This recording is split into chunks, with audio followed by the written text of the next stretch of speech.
Welcome to the Talent Equation Podcast.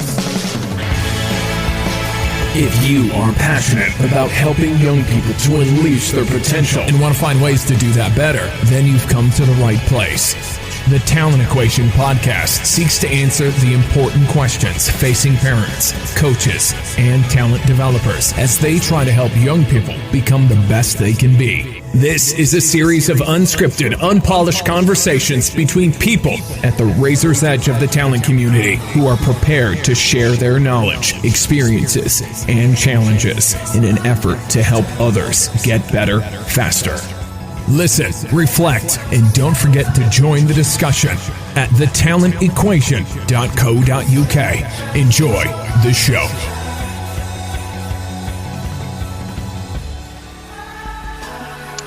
Well, delighted to be joined by, and I'm going to struggle with the name, but I'm going to give it a go. Juan Gonzalez Mendia from South America Coaching. Juan, welcome to the Talent Equation. Thank you, Stuart. It's an absolute pleasure and an honour to be here. Well, it's been great. I mean, we've been going back and forward on email. I know you joined us last week with Rob Gray. We can maybe talk a little bit about that. And we've been involved with the conclave. You're someone definitely who is super committed to learning, ongoing development. And I think part of what we're going to do today, at least in part anyway, is do some work around where you are with your own coaching journey and do a little bit of live kind of coach development and mentoring, and then maybe even explore the whole idea of coach development mentoring, because that's a lot of stuff that you're doing. As a jump-off point, though, tell us about yourself, tell us about South America Coaching and all the stuff you're doing at the moment. Brilliant. Well, as I said, it's great to be here, so thanks again for the opportunity. I know the hustling behind my emails and me being persistent and resilient. But I guess my story, I don't want to bore anyone with it. Let's keep it brief, really. Studied sports science, fortunate enough to study in America. Fortunate enough to be a student athlete. I was playing a bit of rugby in a university in California. Did a bit of that in Idaho as well. Did a BA there, did a master's degrees in sports science and coaching. Went back to South America, to Argentina, where I was born. Worked in a couple of public schools, independent schools. Head of Good Boys Games, coaching over there. And then I decided to emigrate to New Zealand. Spend a year in New Zealand. Working for another school out there, coaching as well, rugby mainly, and then other sports kind of joined the equation. Spent a year there, absolutely fantastic culture, environment. Kiwis live and breathe sports. Everything goes around sports, which was fascinating for somebody coming from where I came from. Very, very successful year as well. Met a lot of people, did a lot of coaching, loads of things that I would take back as well. That was about 10 years ago now. And then got a job offer from school in the north of England. Came across sort of bottom of the pyramid. Did all the jobs that nobody wanted to do, and I was there grafting a little bit. Move up in that organisation, end up being a director of sports at the prep school, and then moved down south. At the time, I started working with the RFU, did a little bit in the 16s pathway, which was fantastic. Met a lot of very, very influential coaches as well, and then came down south, worked for a year. For a public school down here, and then joined a premiership club in the community department, led up the community department for about a year and a little bit, and then move on to develop my own company, South America Coaching, as you well named it, with your fluent Spanish skills. I've been trying to develop this for almost 2 years now. We do everything that comes up, really. It all started with some sort of informal conversations with mates of mine back home, and saying, "Oh, why don't you come to the club, have a word with our coaches?" And I was like, "Well, I don't want to come and tell you guys what to do. Really, I just want to come and have a conversation and see where that takes us for both of us." I'm a massive believer that the learning is bilateral and it goes both ways. And everything started like that, and obviously it turned into a business, and here we are. Really, we are receiving coaches in the UK that tend to come and spend a few time going into different environments, going around the country. We're always in my car as well. There's 2 or 3 of them, and we're whizzing up and down the A1 and so on. I do quite a lot of traveling back to South America as well. Work with different organizations there, mainly through the coaching pathways and coaching development. And something that we started to do recently is a bit of recruitment as well. So young professionals that want to come into the country and work in these environments, a bit similar to my story about 10 years ago when I came across. So I think that's a very brief summary of the last sort of 10 years or so. So part of what you're doing now is helping sort of young rugby professionals. Is it rugby? I'm assuming young rugby professionals who are looking for a career in rugby, who are based in South America, to come and get experience in the UK. Is that right? Yeah, there's a bit of rugby. There's a bit of hockey. Okay. A bit of tennis and swimming as well. And yeah, it's always young professionals making their first steps within their coaching, within their teaching mainly. Most of them are about to be PE teachers or already graduated teachers. So yeah, it's something new. It's something that I really enjoy doing. It takes me back to when I was trying to find that sort of reply. I remember I sent about 70 emails to different organizations before going out to New Zealand. And yeah, email 71 came back saying, "You might as well come." So yeah, it takes me back to that, and it gives me a lot of satisfaction, really. So, well, one of the things we talk about quite a lot on the talent equation, or I'd like to talk a bit more about, to be honest, is this whole concept of grit and determination. And clearly, you've got a lot of hustle. As you can testify to.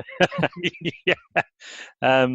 So, by the way, we ought to have a little chat offline, because my club are in the market for a hockey professional or two. So maybe we can have a bit of a conversation. Get them in.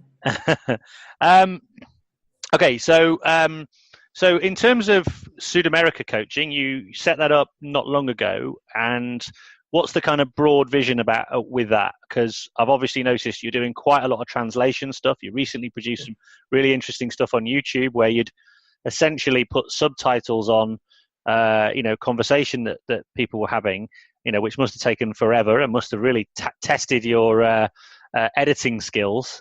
So tell me all about that and what the whole vision of that is.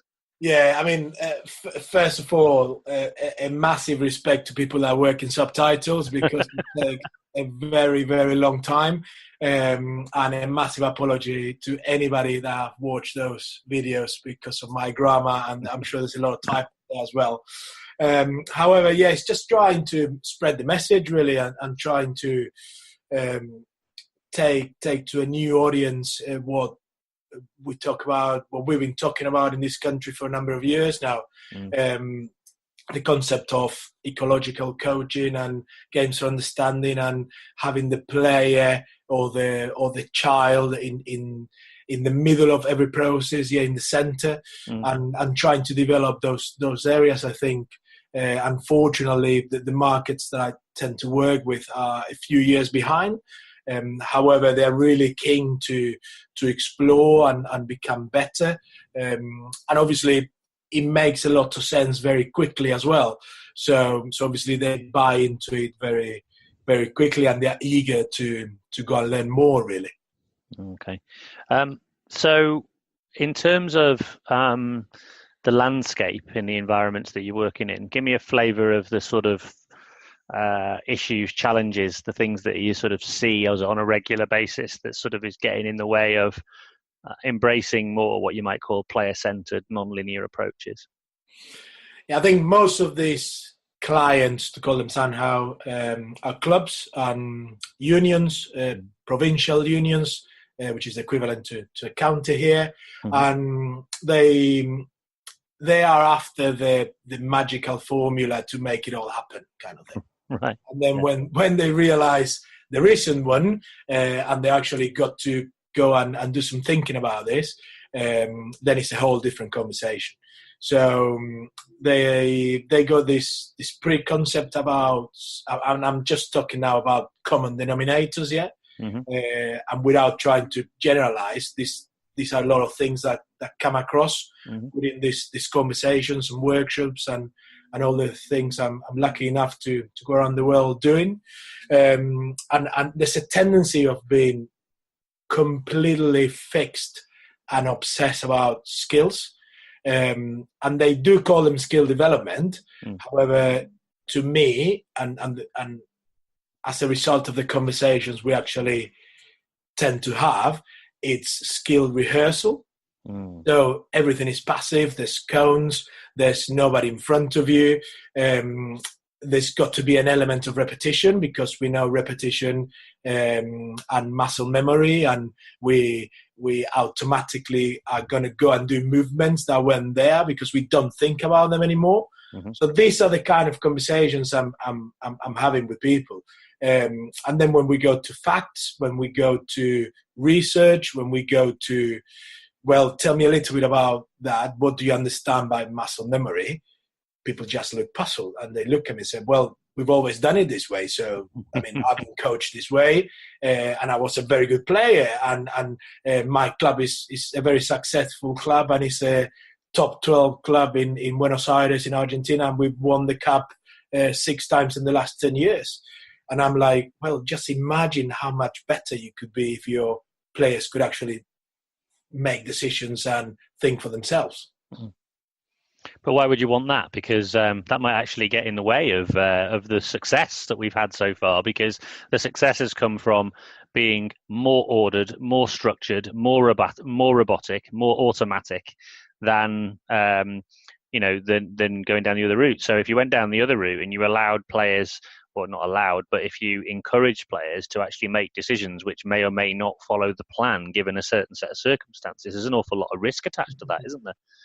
Exactly. I love your gift for what's the word I'm after, to be cynical, but to be spot on. It's something that I admire.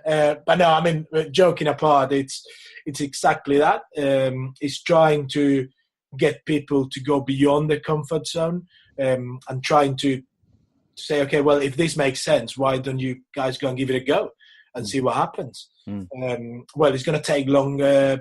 People are not used to it. We're going to get looked at in a sort of different way, and eyebrows are going to start raising. And well, but it might take you to the next level. You've been doing tremendously well. You're obviously very successful. And I always try to have a conversation about what success criteria means to them, and what's the actual success criteria. Is it having the most amount of children playing rugby and trying to get the best out of them, turning them to citizens that actually hold on to their values and all these things that they got on the walls? Or is it just bringing them back home and making sure everybody knows we won the tournament? Which obviously, John O'Sullivan's work quite well, and you're constantly in contact with him, and I'm lucky enough to be at his Way of Champions conference next week, which is it's going to be a before and after in my development as well.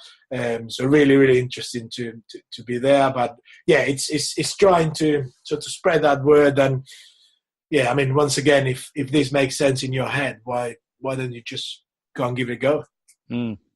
I think you make a really valid point, though, because although I was being, obviously being tongue in cheek, I have to say they are, I think, very real concerns for people. Not just the fact of changing from a perceived successful model towards an alternative. But even people, for example, who've had less success, so therefore they've got less to lose, feel that this is quite a leap of faith, because you're leaving something behind that you are very comfortable with. And, human beings by their nature don't particularly or get uncomfortable in periods of change, and don't particularly like being uncomfortable. We are kind of programmed to find homeostasis. And the minute we do get uncomfortable, we're looking for moments to get back to being comfortable again. And it's a rare being that's happy to be uncomfortable continuously. So that's the first step. The second thing is, I'm comfortable where I am. I've earned a degree of success in the sense that I have a role. I'm thinking mostly about the sort of people you might be working with. So I have a role now that is providing me with security. It's providing me with financial support. It's providing me with some status. I have a perceived level of authority within a context. That's an awful lot to lose. And you can imagine people, whilst they have a desire to improve, they probably have an innate aspiration to find new ways of doing things, or they've got a kind of an itch that they need to scratch, that they want to try and, that's something not right, I need to find something else. They're inquisitive, they're curious. But actually taking the step, it feels like jumping off a cliff and you're not 100% sure that the parachute's going to open. So I can kind of get that sense from people. I'm wondering whether that resonates at all with some of the people that you engage with. Oh, 100%. I mean, there's a lot of people that been doing the same thing for a number of years. However, they are very confident of when telling you, I've been coaching for 20 years. However, have you been coaching the same thing for 20 years? So does that equal to only 1 year of experience then? And people start looking at you. But yeah, I mean, someone told me once a very, very good advice when I started working with other professionals and other volunteers and other coaches. And they said, look, wherever you go, you are going to be seen as a bit of a threat in terms of, well, you're walking into this environment. The people that in some regard hold the power or the knowledge or the experience are going to see you as, well, who is this guy coming in?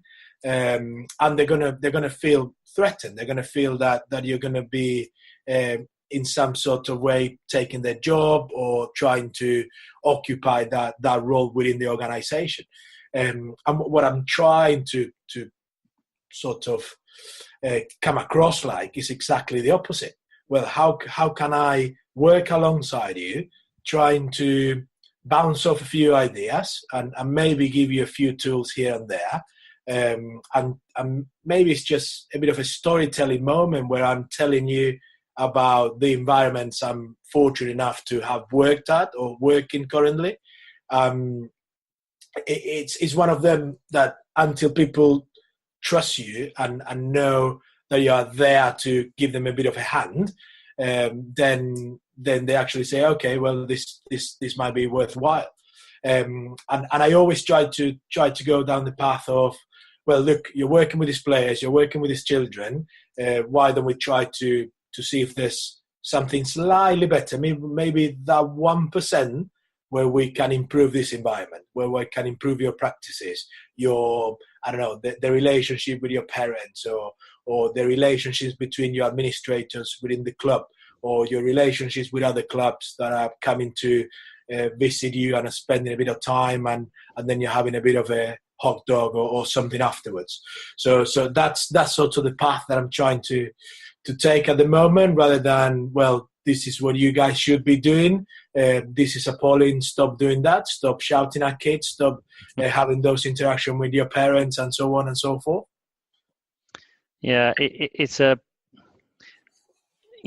sort of picked up on something that I think is one of the real challenges of let's call it coach development, which is firstly kind of finding the route in. And I talked about this with Rick Shuttleworth, and I talked about this with Mark Upton, both of whom are essentially professional coach developers. And, they both have slightly different approaches to this. And I don't think there is a single approach. There's lots of different approaches you might take. And I think it's very much dependent on the individual that you're dealing with, their circumstances, their former life, if you like, and all those sorts of things, their personality type, all different kind of factors going into that. So I think you have to become a little bit, very similar to the coaching context, don't you? You have to become very good, I think, at assessing the individual in front of you, to then begin to form a bit of a plan as to what the route in might be. Now, of course, this depends on a number of factors. One is, first and foremost, what's the situation? So, for example, it might be that you've been employed by an organization or a union or to do the work with these individuals. They may not have asked for it.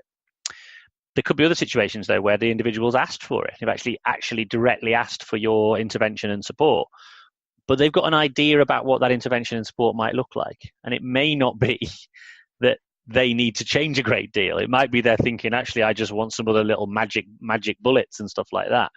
And then when actually it comes down to the fact that, oh, it's about me. Oh, right. Then that's all of a sudden a very different rationale. So what I'm trying to say is that I think it's a very under-recognized skill around working with a practitioner and the various different issues there, and finding the connection point that helps you to build the trust and to build the relationship, to then be able to have more evolved dialogue. Yeah, no, 100%. It's not easy. It's a lot. I found it a lot about reading the personality and who are you working with. I think you sort of talked about this example a few podcasts ago, and you mentioned that as soon as you walk into a room, within 5 minutes, then you know who's there, really eager and keen to sort of learn something new. And you got all these people in the middle, which, well, they probably didn't have anything better to do that evening. And then you got one or maybe two that are in the bottom corner, no paper, no pen, because obviously they know it all. They're there because they have to. And within 5 minutes having the conversation with that person, which obviously they are not giving you a lot, but you're trying to drive this conversation. And then you're thinking, or at least it happens to me, the only thing I'm thinking is, how can this person be working with children? Why is this person responsible for an environment where we're trying to get young minds to go and enjoy their sport or whatever it is that they're doing? And yeah, obviously there are not very many, thank God. And most of the volunteers, coaches, mum, dads that are out there coaching, which without whom sports wouldn't be possible, they're actually quite keen to go and learn. And then when we start talking about, well, let's get the child in the middle of everything. Let's see how people learn. Let's have a conversation around what's the best outcome in terms of progress, and how we can actually get somebody to learn something without traumatizing, without forcing, without screaming or yelling or whatever. Then people start sort of listening and going, oh, there might be something here. We might as well give this a go. But you made me remember an anecdote that I had with a former head of mine, where I was adamant to bring somebody in to do some sort of consultation, sit down around the table with my staff, with me, and see how can we improve our sports and activities program. And backs and forwards, obviously there was a budget, there was the economical constraint, to call it somehow. She ended up coming back to me saying something along the lines of, well, this is your job. This is why I employed you. And I was like, well, how can you not see this? I need support. I want somebody to bounce ideas with, so then I can bounce those ideas with my staff, and then we can all make a better environment for these children. And anyway, she was adamant that nobody was to come in and spend the money on that. But I mean, it ended up in an informal conversation over the phone, and then trying to do my very best. But it was one of them that, well, I mean, people need support. People need other professionals to come in, maybe with more experience, maybe with new ideas, to come and bounce ideas. And nobody's job's going to be at stake. And it's just about having those conversations and keeping your mind fresh and sort of ticking all the time as well.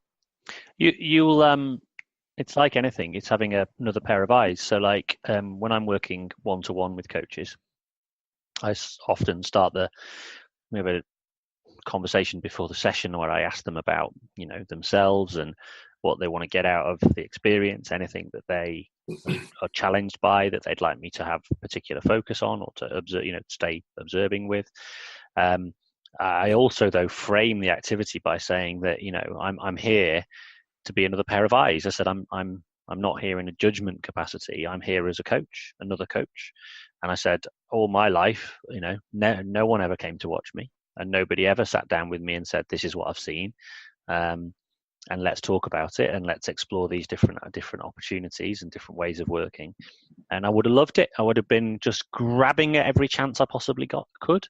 So I just frame it like that and say, look, I'm just here to give you another pair of eyes on what you do.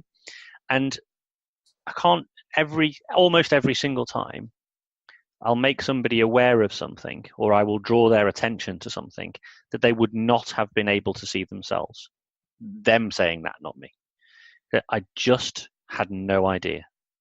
And it's not that they were like willfully ignorant of it. It's just that as human beings, we can only pay attention to so many things. And if you're there in front of a group of individuals or an individual, you're focused. You're focused on what you're doing. And we've all, as human beings, got enormous blind spots.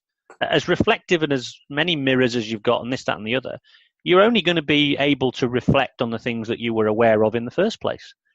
So if you're doing something that you're just completely unaware of, and somebody else comes along and goes, by the way, I just noticed this was interesting. Just tell me more about that. They go, what do you mean? And I go, no, and that's then, it makes them curious, and now we can start to have a bit of dialogue, bit of conversation. Now, for me, in that context you're just talking about there, that's somebody.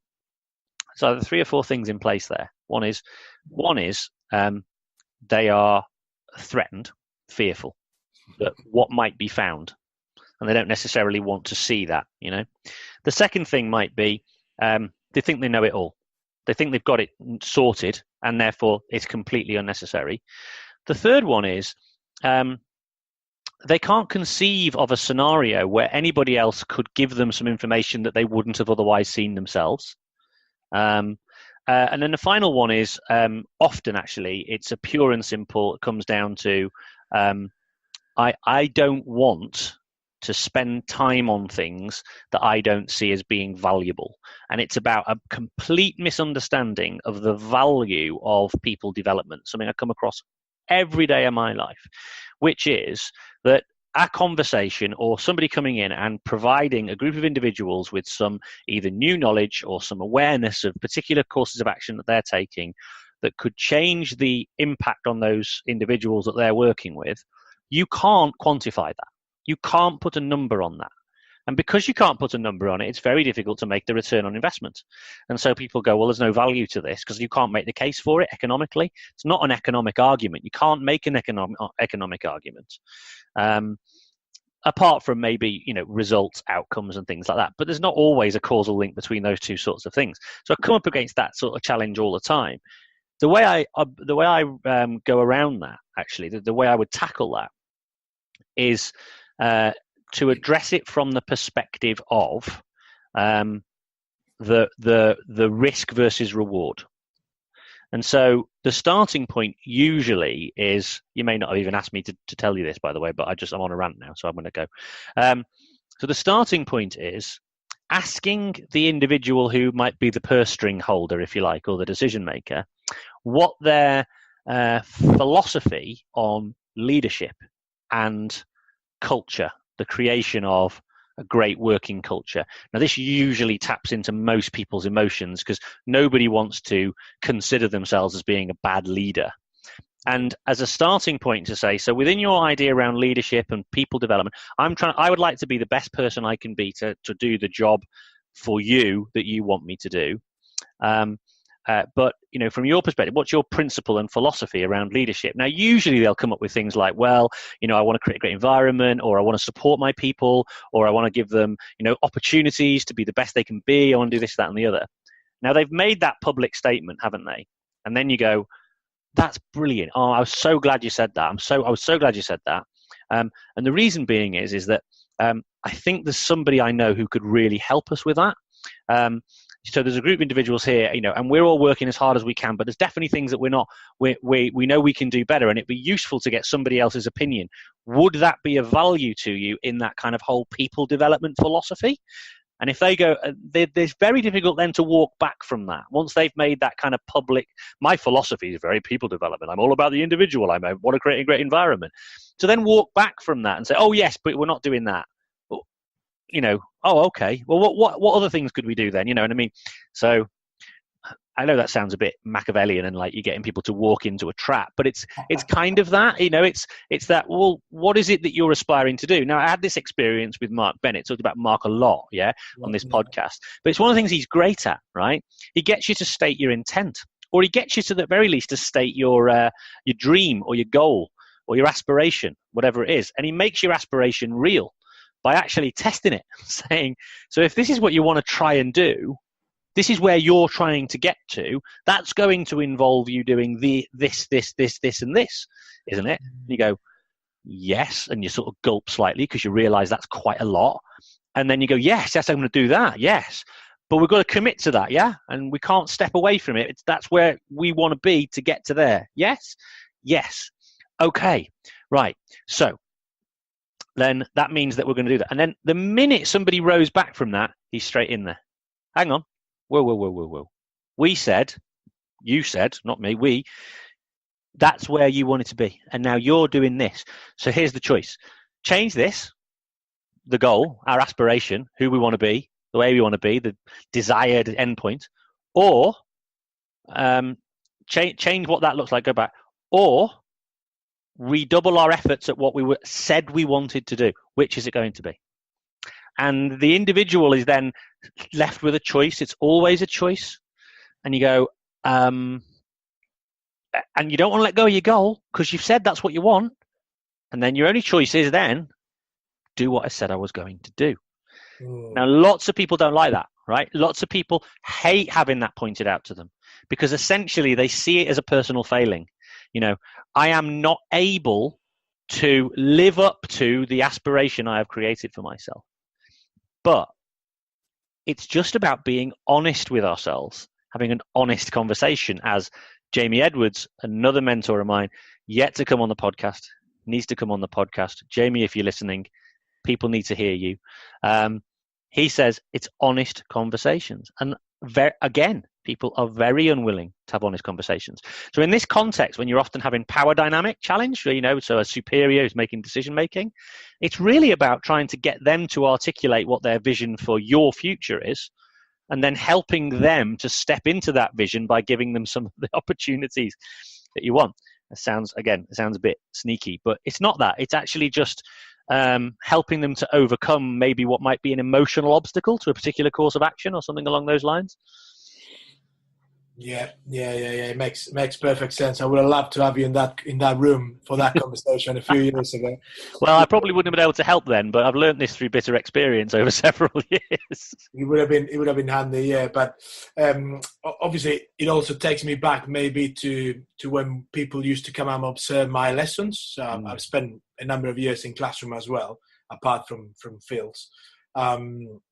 People coming and going, sitting at the back of the room with a little notepad and a pen, not saying very much.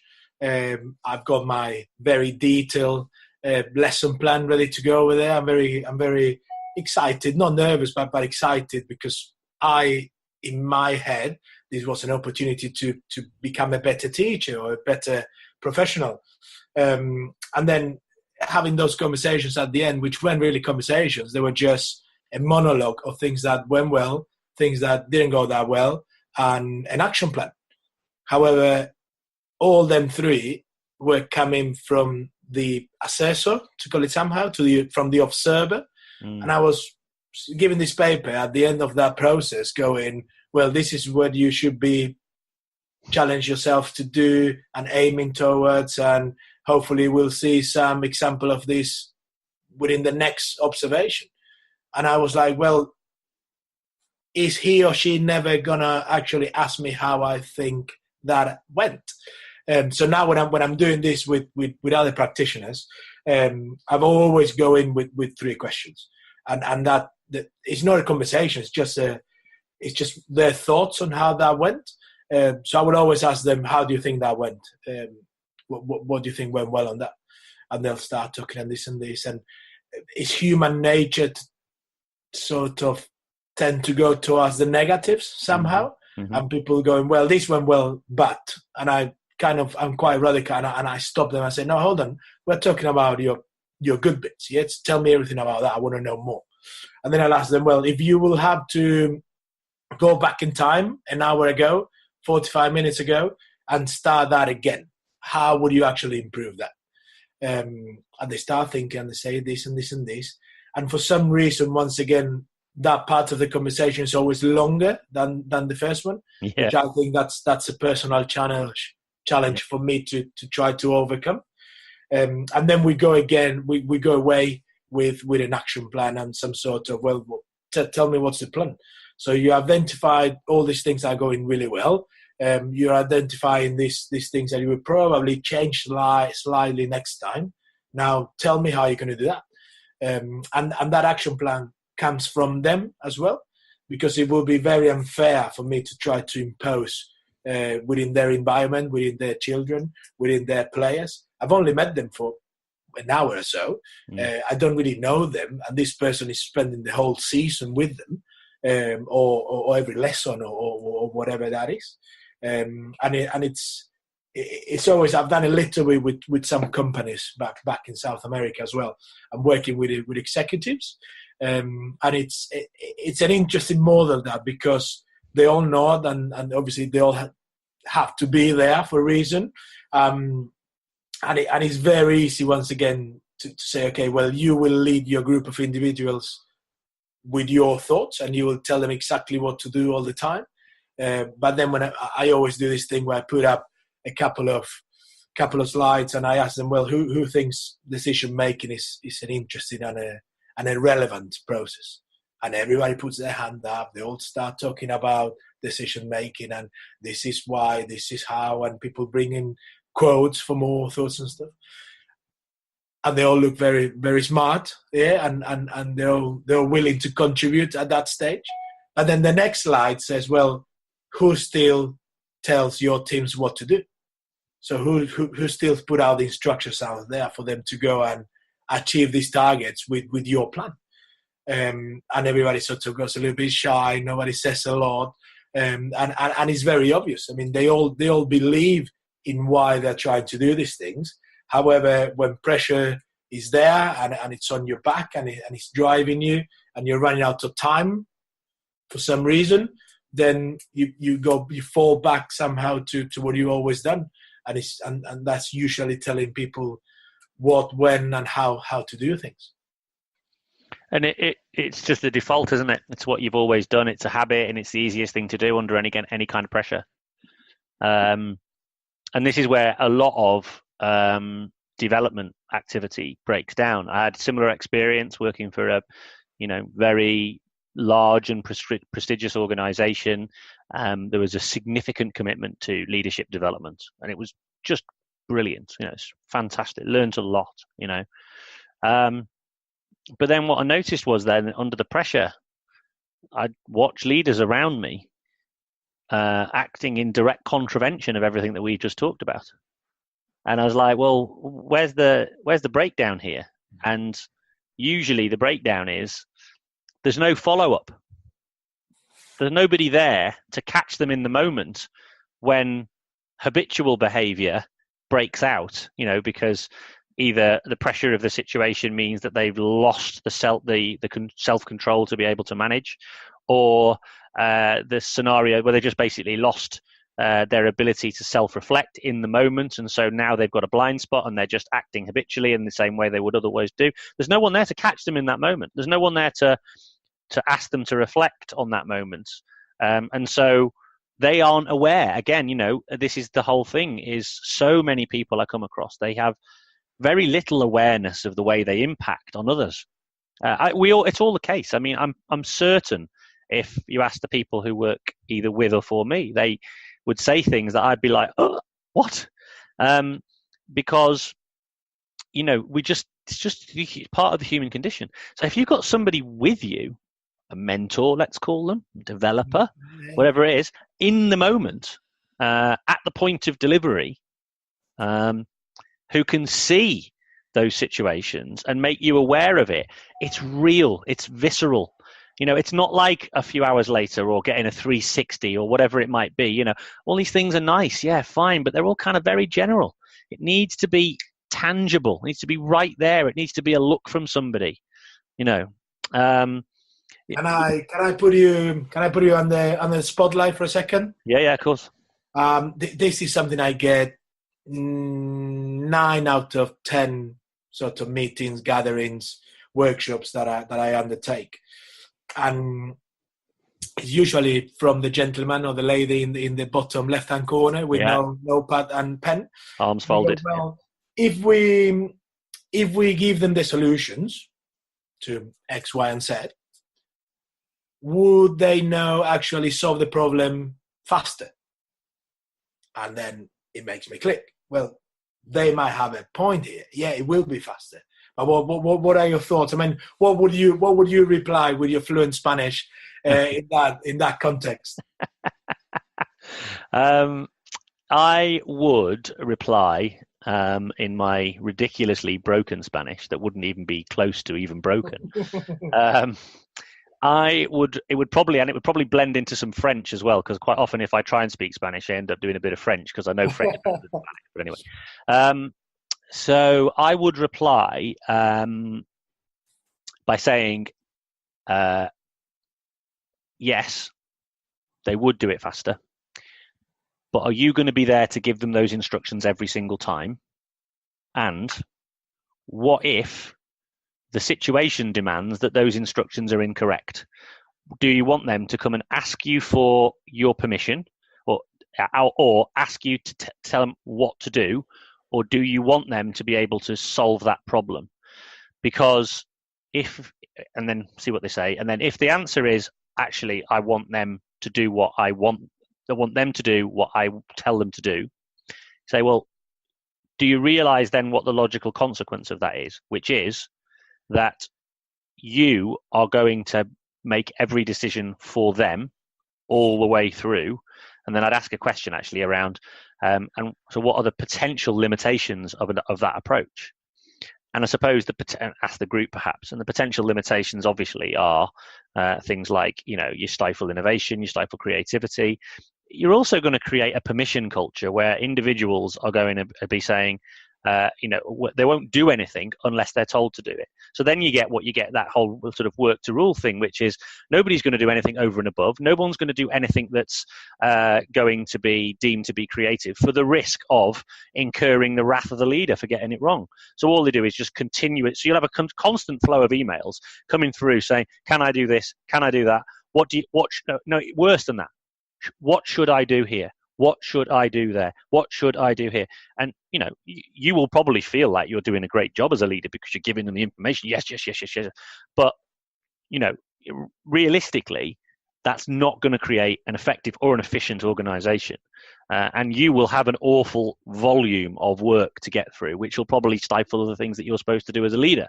So, that would be the potential consequences. I mean, I obviously I'm shorthanding that by basically giving you the answers, but I would obviously try and facilitate that out of the group in terms of potential positives and negatives of different approaches. Of course, and I will usually use, if we're talking about rugby, I will usually use a similar example where a ball carrier has not identified there's a 2-on-1. And people start shouting, there's a 2-on-1, there's a 2-on-1, there's a 2-on-1.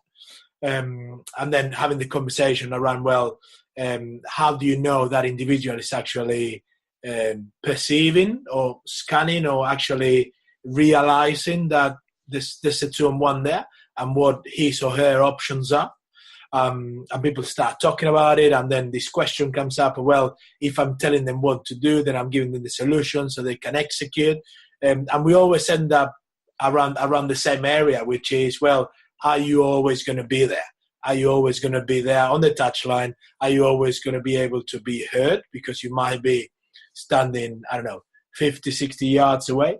But that is something that comes up very, very often. And the other one that comes up very often, if you don't mind, it's these essential key factors.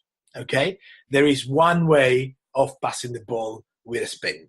There is one way of catching the ball. There is one way to jump on for a high ball. So we got to give them the key factors, or not? But don't you think? 5 or 6, maybe no more than 6 key factors. So your knee goes up, you're a square on, and all these things. And then I'm showing that I know as a coach because you're listening to me and you're trying to memorize all these things. And then I'm going to make sure I'm going to apply that in this drill that you're making me do. So a lot of people come across in, well, they're actually going to trust me because I've got the information and I've got the knowledge somehow because I'm giving them key factors. It sounds really special, doesn't it? These are the key things. So if you do this, then you are going to catch that high ball, or you're going to be an excellent spin passer, whatever that is. Well, what are your thoughts sort of around the key factors?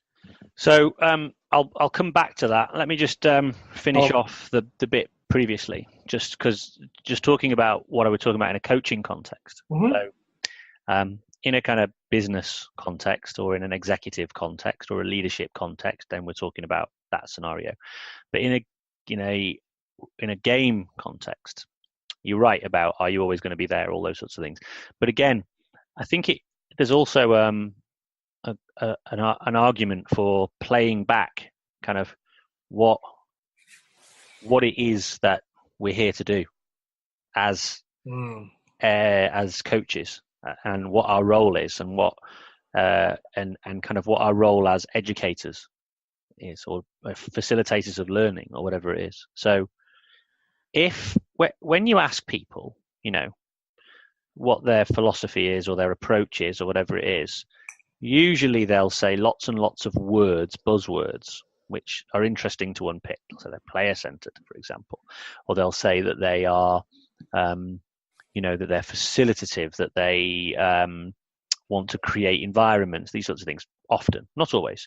Sometimes they'll just talk about winning. They'll talk about outcomes and this, that, and the other. So this is the one. I'm focused on winning. So I use instructions and tell them what to do and create a pattern and this, that, and the other. And I say, okay, that's fine. I said, tell me about the game.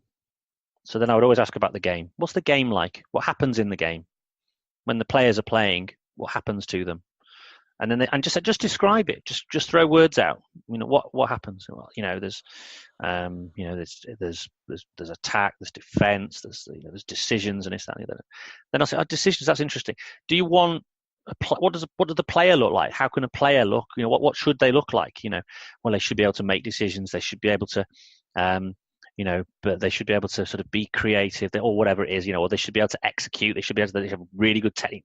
But generally speaking, they don't talk about technique. They talk about all the other factors that a player needs. They need to be resilient, determined, committed, dedicated, hungry, passionate, willing to learn, good decision maker, all these sorts of things. I go, okay, great.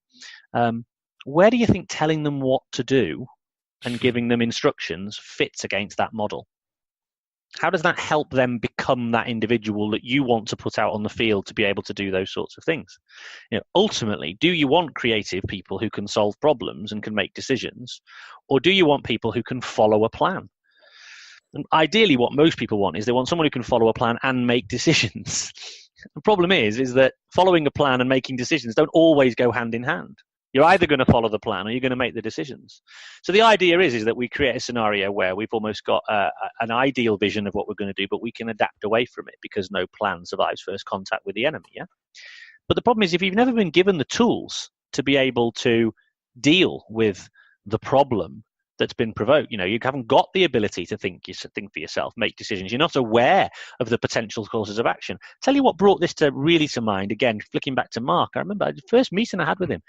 He's ex-military. He's there with one of his colleagues, and they're talking about this. And he said, "This is what it came down to in the military, right? You'd have soldiers, right? You'd have a squad. There might be 8 of them. You might have your sergeant, your lieutenant, and you've got 6, privates or whatever. And bang, lieutenant's dead. Boom, sergeant's wounded or incapable of making a decision. And there's 6 people there, and they're under fire, and they've got to make a decision.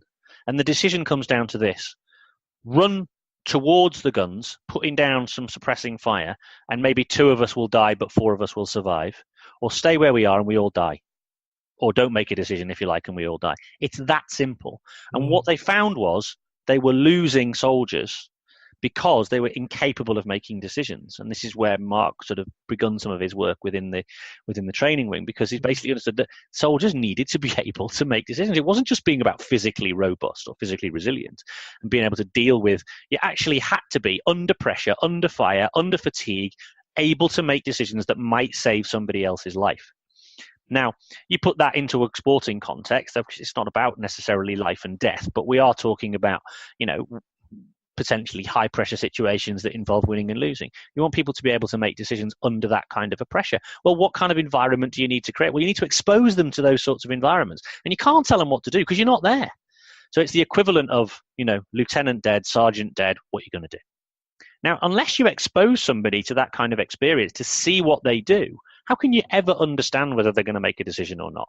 And unless you give them the latitude to create to experience that, make a decision, work out whether that decision was towards what they were trying to achieve or working away from what they were trying to achieve, make adjustments on the fly, create new strategies and approaches, they're never going to do that. It's a long-winded way of basically explaining how the rationale for this approach, the rationale for a nonlinear approach, or the rationale for experiential learning, ecological approach. Technique. I haven't forgotten. So that comes back down to this as well.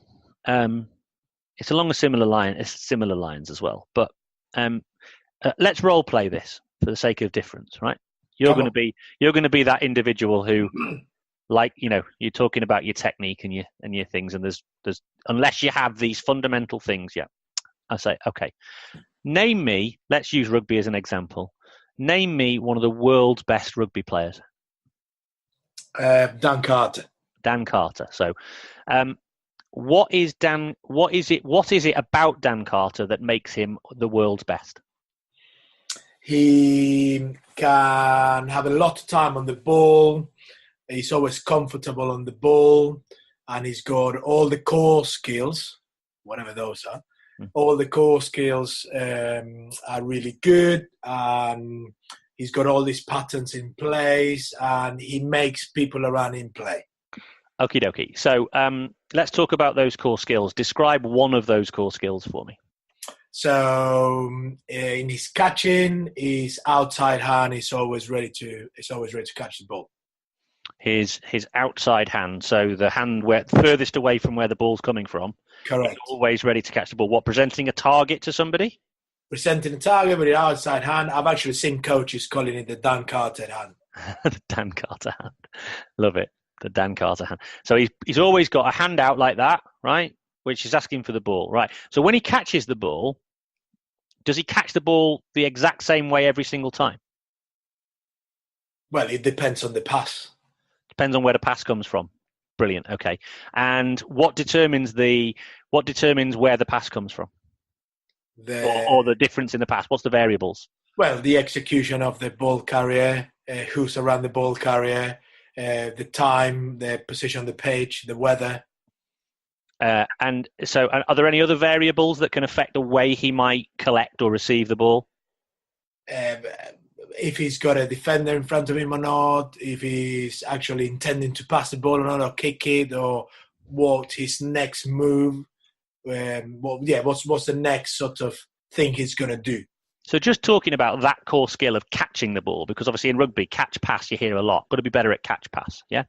So this is somebody who's world's best at that one core skill, obviously lots of others, but that particular one, world's best at catching. You rarely see him drop it, yeah? Correct, yeah. In any given circumstance, with any given amount of pressure or anybody around him or this, that and the other, he rarely drops the ball. Let's say so, yeah. Yeah. So is that because he's just got the technique of catching nailed down, or is it because he's able to do the technique of catching whilst also being able to manage all of the other bits of information that are coming at him, like where the passes come from, the speed it's come from, where the other opponents are, where the space on the field is, what he might be trying to do with the next pass, all those sorts of things. Is it which is it? Is it the actual he's just really good at catching, or is it that he's good at catching with everything else going on? Yeah, it's both, but does that not come? I'm still role playing here, yeah. Yeah.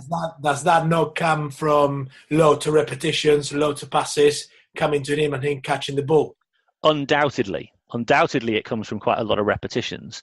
But I suppose the question we need to ask is, should those repetitions have more of the other information going on or less?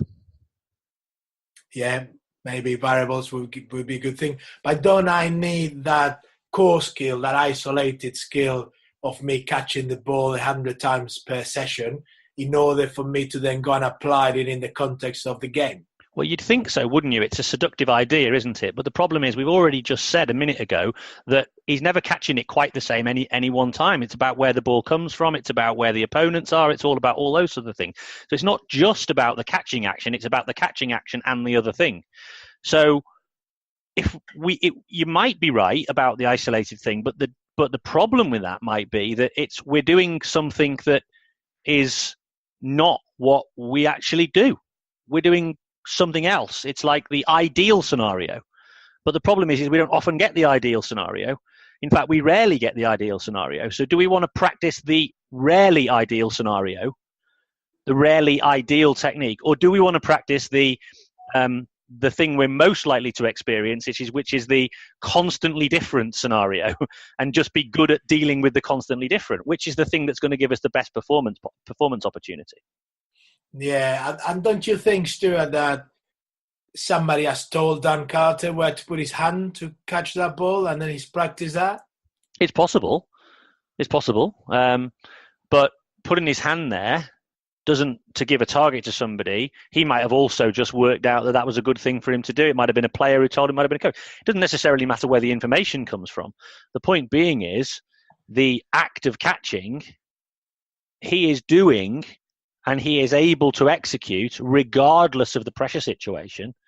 So that suggests to me that he has learned to do that. Either he's just a robot and he just catches that ball and it really doesn't matter what pressure you throw at him. But as far as I'm aware, he's not a robot, as far as I'm aware. But, you know, it would make actually an awful lot of things would fall into place if he actually was a robot. But if he isn't a robot and he's a human being, he's either able to sort of mentally block out everything else, but I can't imagine that for a second because he's so intuitively able to beat a defender with a great pass or something like that. So he must be aware of what's going on. Or he's had so much experience at catching a ball with others around him that it just doesn't faze him anymore. In fact, I bet you if you threw him a ball without that coming on, he probably wouldn't know what to do with it. Yeah, and don't you think, Stuart, that if throughout that process of learning, yeah, maybe when he was younger, don't you think somebody actually pointed out what he was doing wrong according to the book? So now he's the best catcher at first receiver? Again, that's highly likely because it's a sad fact that most players have probably been exposed to that kind of thing. And there's no doubt, you know, he's probably done quite a lot of high amounts of repetition. But I also imagine, I don't know Dan's backstory. I should have read his autobiography. It's on my shelf. I haven't got to it yet. But I also imagine he spent an awful lot of time playing backyard games. And knowing what I do know about Dan Carter, I also know he probably became quite good at working out which information was useful and which information wasn't. So I imagine over the course of his life, he's probably learned over a period of time what works for him. Usually this tends to be a pattern that the world's best have. They have quite a good sense of, what's going to be useful for them and what isn't. It's highly possible he's had that kind of input.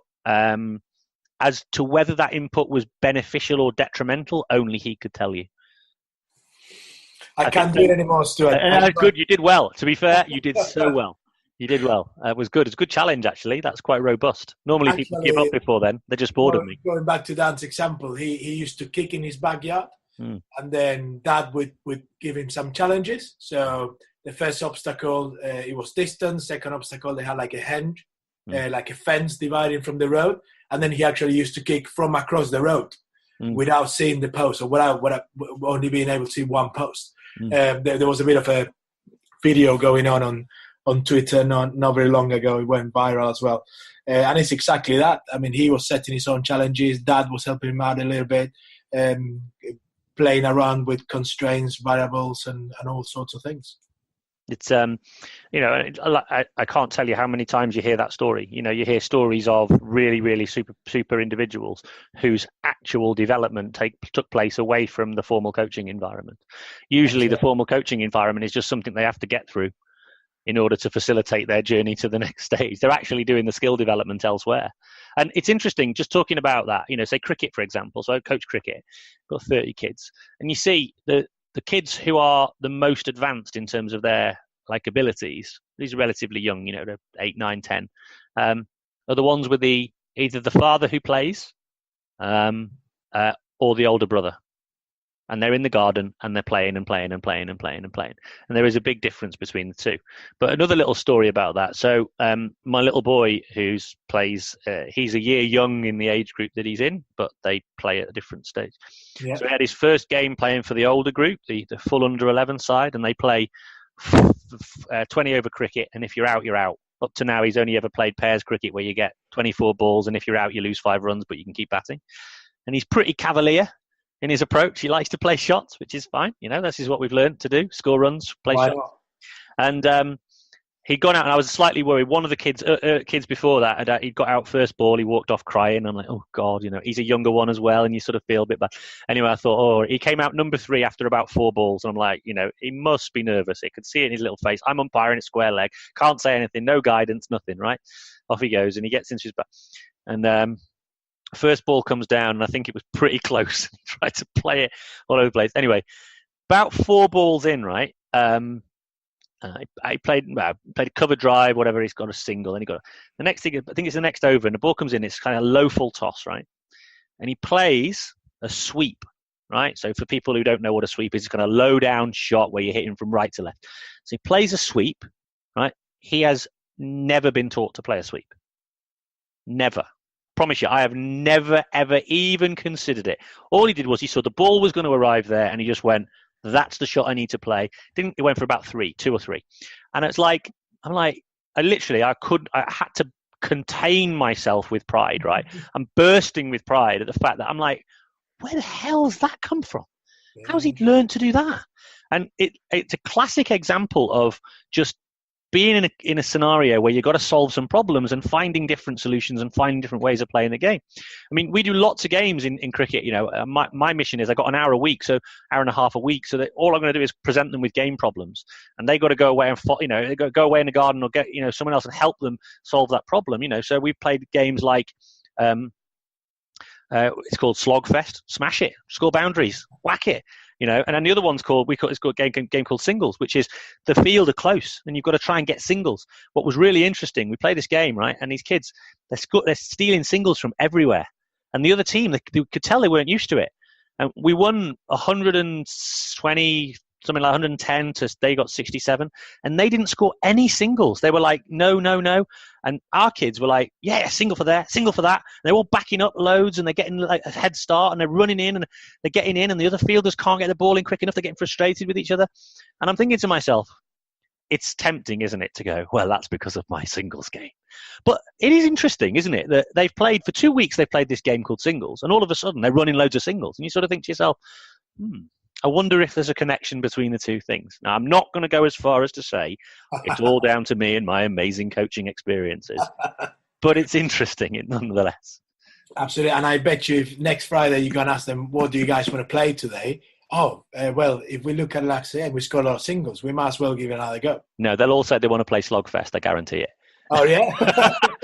but if I ask them the question, when we played the game last week, what was it that won us the game? What did we do really well? And they said, we scored a lot of really good singles. So which of those two games, well, we'll probably play both, but which is going to, which of these could also help us to be successful?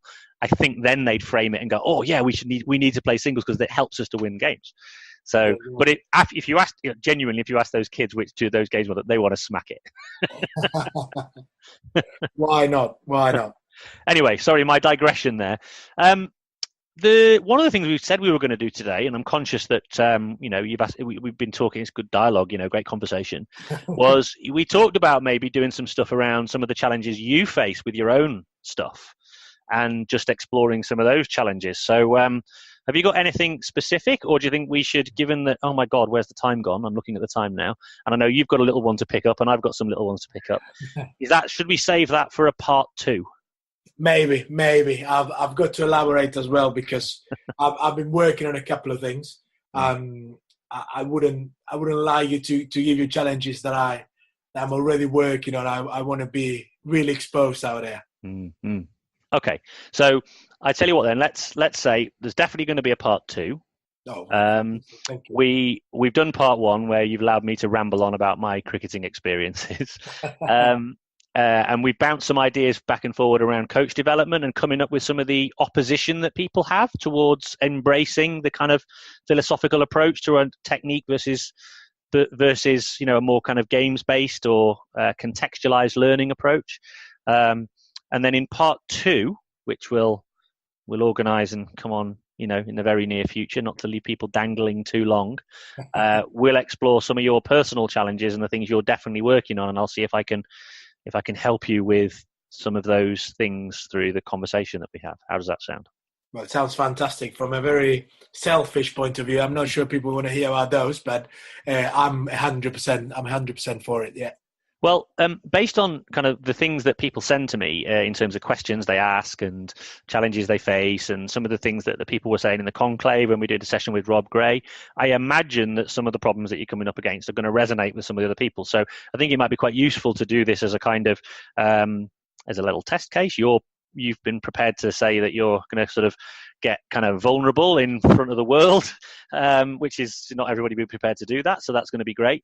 And I'm pretty sure the stuff that you'll come up with will resonate with others as well, because I'm kind of getting this feeling that there's a lot of people struggling with the same stuff.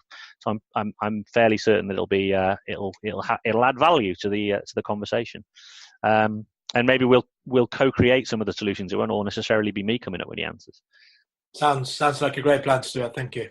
Brilliant. Well, Juan, I know I say this a lot, but I genuinely have just looked at the time and thought, where did that go? That's probably because you got me ranting. So I apologise for that. But I really enjoyed the conversation. I'm glad we could squeeze it in, even though I was coming back from wherever I was coming back from. South America, how do people find you? And if they're interested in, like me, getting some people over from South America to get involved or whatever it is, or involved in coach development or anything like that, or they want to speak to you individually and find out more about what you're doing, how do they get in touch? Well, thanks for asking, Stuart. Twitter is always a good way, and the handle is at SUD Coaching, so SUD Coaching. Mm-hmm. All the usual social media is out there: Facebook, Instagram, LinkedIn. Also, the email is info at Sudamerica Coaching, which is SUDAMERICA coaching.com. Mm-hmm. Anything, if you want to get in touch, it would be fantastic. Let's have conversations, let's keep bouncing ideas back from each other, and let's see how, if in any way I could give you a hand in your organization. Awesome. Juan, I've really enjoyed the conversation. Best of luck, and then we'll look forward to part 2. Thanks so much, Stuart. All the best. Cheers.